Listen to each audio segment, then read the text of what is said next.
If you're thinking about buying your very first home, you're at a really exciting stage of life, but it can also feel like a very overwhelming stage of life if you don't know exactly where to start. So in this video, I'm going to walk you through everything a first-time home buyer should do before purchasing a property. This is a full step-by-step guide, so when it comes time to actually make an offer, you can feel confident, prepared, and in control. If you're thinking about buying in the next 6 to 12 months, this video is exactly where you should start. My name is Trey, folks, and I'm a realtor here in the city of Toronto and the GTA who loves helping amazing people just like you buy, sell, and lease property. So feel free to give me a shout by using that first link down in the description below to see how we may be able to work together. And if you think that you'll find value from videos like this one, make sure that you like and subscribe. Getting right into it, step 1, start saving for your down payment the smart way. Before anything else, you'll need to start building your down payment. And in Canada, how you save matters just as much as how much you save. The two most important accounts for first-time home buyers are First Home Savings Account, FHSA. With this account, you can contribute up to $8,000 per year to a lifetime contribution limit to $40,000. Contributions to this account are also tax deductible, just like a regular RRSP. And you can use this account as an investment vehicle where any growth and withdrawals used for a first home are 100% tax-free. This is hands down one of the best tools the federal government has ever introduced for first-time buyers here in Canada, so make sure that you take advantage of it. Home buyers plan through your RRSP. You can withdraw up to $60,000 per person from your RRSP. That means that a couple could potentially use up to $120,000, which would be applied towards your down payment, obviously. One thing to note here about the home buyers plan is that the money must be repaid over a 15-year time period or it becomes taxable. Both the First Home Savings Account and the RRSP account can be invested, as I said before. You're not limited to just holding cash. So depending on your timeline and risk tolerance, your money can grow while you're saving. Your registered bank or financial advisor can help you open and structure these properly based on when you plan to buy. You just want to make sure that a portion of this money is accessible, and I'll explain why later in this video. Step number 2, get pre-approved, and this is not just about the rate. Once you've started saving, the next step is to get pre-approved through either a bank or an independent mortgage broker. A pre-approval is not just about the interest rate, as I just said. You want to have an in-depth conversation about which option is truly best for you in your specific situation. Fixed versus variable rate, depending on your risk tolerance, obviously. Short-term versus long-term strategy. Are you going to take the 3-year versus a 5-year rate? The 3-year fixed rate has been a super popular product as of late, since it gives you peace of mind in knowing that your monthly payments are not going to suddenly change and you're not locked in for the extra 2 years like the 5-year. The truth is that the best mortgage looks different for everybody, so this should be a very personalized strategy and not a one-size-fits-all approach. Step 3, connecting with a real estate agent early in the process. A big mistake I see first-time buyers make is waiting until they're ready to offer before speaking with a realtor. You want somebody who has time for you, actually listens to your goals, educates you along the way, thoroughly explains the entire purchasing process clearly to you, and is with you from the planning stage until you get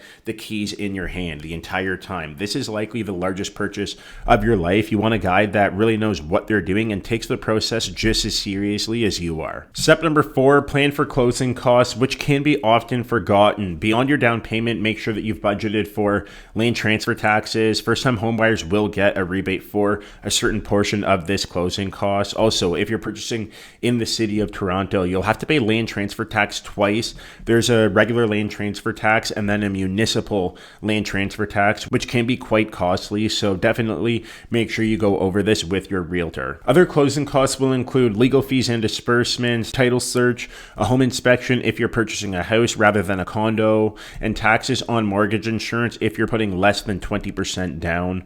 A good rule of thumb is to budget for anything around 2 to 3% of the purchase price depending on location and property type. Step 5, track the market within your approval range. Once you're pre-approved, start tracking what's actually happening and available within your comfortable budget. You don't need to buy at the very maximum end of that range either. Instead, focus on neighborhoods that fit your lifestyle, commute times, nearby amenities, if there is future growth opportunities in the area that you want to search in, and a realistic monthly carrying cost. That's the most important one. You don't want to feel like you're strapped to your house and feel like you can't go out and enjoy your life. Step number 6, dial in on your property criteria. Before you start touring homes seriously, you'll need clarity.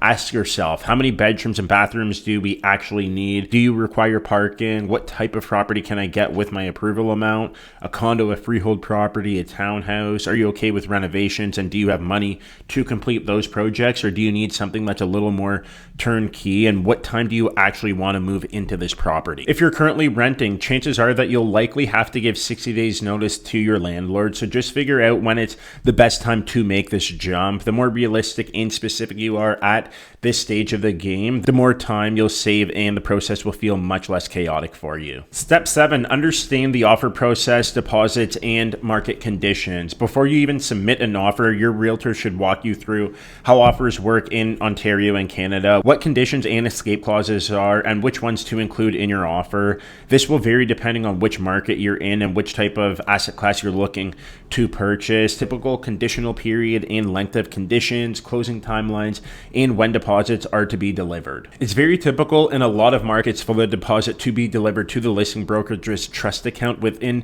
24 hours after acceptance. This is excluding weekends and holidays, but this part can actually catch a lot of first-time homebuyers off guard. That deposit money needs to be easily accessible and not tied up in a registered account like the First Home Savings Account or the RRSP. As I mentioned earlier in this video, even if you do have the money in those accounts and it's being invested, make sure that you also keep a portion of your down payment liquid so that you can satisfy the deposit stage of the transaction. Some accounts also won't let you withdraw funds if the money hasn't been there for at least 3 months as well. So it's really important to be fully aware of how these accounts work before you're ready to make an offer. In keeping with step number 7, it's really important to know how your target market is performing by tracking the months of inventory. This will tell you if you're in a buyer's market, a seller's market, or a balanced market. And these factors directly affect whether you offer above or below asking and how aggressive you should be with your pricing, along with how strong your conditions can be. Step number 8, how tours actually work. Touring homes should work around your schedule. You and your realtor should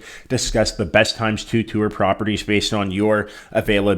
For example, if you work a 9-to-5 job, then touring after 5 p.m. throughout the week and anytime on weekends would likely be the plan. And also review properties you plan to see beforehand. Touring with a plan will prevent you from getting off track and wasting time. Step number 9, the final step, build your buying team. This step essentially sums up everything that we've gone over. Buying a home is truly a team effort. You'll need a really good mortgage broker or lender to finance the transaction, a great real estate lawyer to help close out the transaction, an awesome realtor to help you find the place of your dreams, a great home inspector, and it's also wise to have an insurance provider handy so that you can get a policy together immediately once you close. Having these relationships in place before you need them makes the process smooth, stress-free, and you can buy with confidence. If you're thinking about buying in Toronto or the GTA and want help building your plan, feel free to reach out or drop your questions down in the comments below. Thank you so much for watching, and I hope to hear from you soon.